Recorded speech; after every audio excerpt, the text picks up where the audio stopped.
Let's pull back the curtain on artificial intelligence. It so often feels like pure magic, but today we're going to dig into what it really is: a powerful tool built by humans with a history that's way longer and more fascinating than you might think. So, where do we even begin? I mean, we all think of AI as this cutting edge 21st century thing, right? But the dream of creating artificial life, or at least a really, really convincing illusion of it, well, that's an idea that's actually centuries old. Okay, so check these out. On the left, you've got Vaucanson's digesting duck. On the right, the mechanical Turk.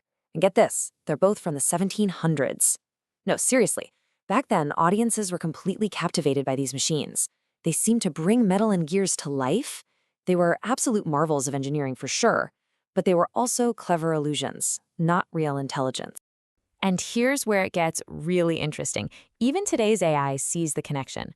We actually asked ChatGPT about that old clockwork duck, and it basically said, yeah, I'm kind of like that. It described its own thinking as an impressive simulation rather than true comprehension. So at the end of the day, it doesn't matter if it's an 18th century machine or a 21st century algorithm. At their core, they are both masters of imitation. This all leads to a fantastic quote from the legendary Arthur C. Clarke. And it just hits the nail on the head, doesn't it? When we don't understand how something works, whether it's a clockwork duck or a huge language model, our brains just naturally fill in the blanks with a sense of wonder or, magic. So if it isn't magic, how in the world did we get from these mechanical toys to modern AI? Well, the whole journey really began by taking inspiration from the most complex and mysterious machine we know of, the human brain. The brain was the blueprint, the original source code. Early AI pioneers asked this really fundamental question: could we build a machine that works the same way our own heads do? And it all starts right here with the neuron, the tiny, basic building block of every single one of our thoughts. And this is what they came up with, the imitation. What you're looking at is a diagram of something called a perceptron from way back in the 1950s. It was one of the very first artificial neural networks. It's basically a mathematical model that tries to act like a single biological neuron. It might seem like a baby step now, but at the time, this was a monumental leap forward. So, of course, when you start trying to build a mechanical brain, you immediately run into that huge philosophical question that has driven the field for decades. Can machines truly think? But what if that's not really the right question to be asking? I mean, think about it this way. Does it really matter what we call it, as long as the tool actually works? The brilliant computer scientist Edsger Dijkstra put it perfectly. He basically said we should stop getting so hung up on whether a machine thinks like a human and just focus on what it can do. I mean, a submarine doesn't swim like a fish, but it travels underwater better than any fish ever could. It's the function that matters, not the label. But this is where things can get really dangerous. It happens when we forget that AI is just a tool. When we start to believe in the magic and treat its output as some kind of unquestionable truth, well, the consequences can be absolutely devastating. And if you want a perfect and truly heartbreaking example of this, look no further than the UK's Fujitsu post office scandal. It is a harrowing story of what happens when a computer system is blindly trusted over actual human beings. Think about this number for a second: 736. That's how many sub-postmasters were wrongly prosecuted for crimes like theft and fraud, all because of errors made by a faulty accounting system called Horizon. Their lives were completely ruined.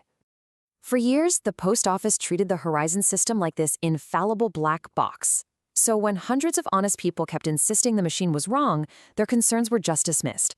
The organization chose to put its faith in the computer's data over its own people, leading to financial ruin, destroyed reputations, and for some, even prison.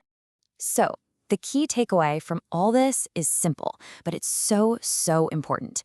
AI should be a powerful tool that helps us make smarter judgments, but it should never, ever be a substitute for our judgment. The final decision has to rest with a person, period. This all raises another critical question, doesn't it? If AI is such a powerful tool, who are the people building them? Who are these modern magicians creating the systems that are reshaping our world? Well, the answer overwhelmingly is big tech. And that's a real double-edged sword. On one hand, yes, these companies are incredible engines of innovation. They create jobs, they push technology forward. But on the other hand, it means an immense amount of power is being concentrated in the hands of just a few giant corporations. There's a pretty stark parallel in history here. Think of the unchecked power of the East India Company. Whenever any single commercial entity becomes that powerful and operates without enough oversight, the risk of exploitation just goes through the roof. We have to be vigilant to make sure history doesn't repeat itself in the digital age.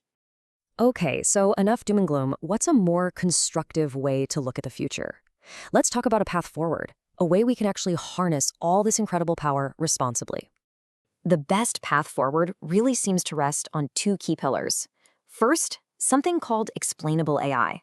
That means we have to pry open that black box so we can actually understand and question how an AI arrives at a decision. And second, we need to focus on human AI collaboration, designing AI to work with people as a partner, not to replace them. And this is a perfect example of what that partnership looks like. Here you have an AI analyzing incredibly complex medical data, spotting subtle patterns that a human doctor might easily miss. It doesn't replace the doctor, it gives them a powerful new tool to help predict disease and improve how we treat patients. That's the goal. Which really leaves us with a final big question to think about. Instead of chasing that Hollywood dream of creating an artificial intelligence, an artificial person, maybe our real goal should be something more like artificial augmentation, creating tools that don't replace our intelligence but amplify it, making every single one of us more capable. What do you think?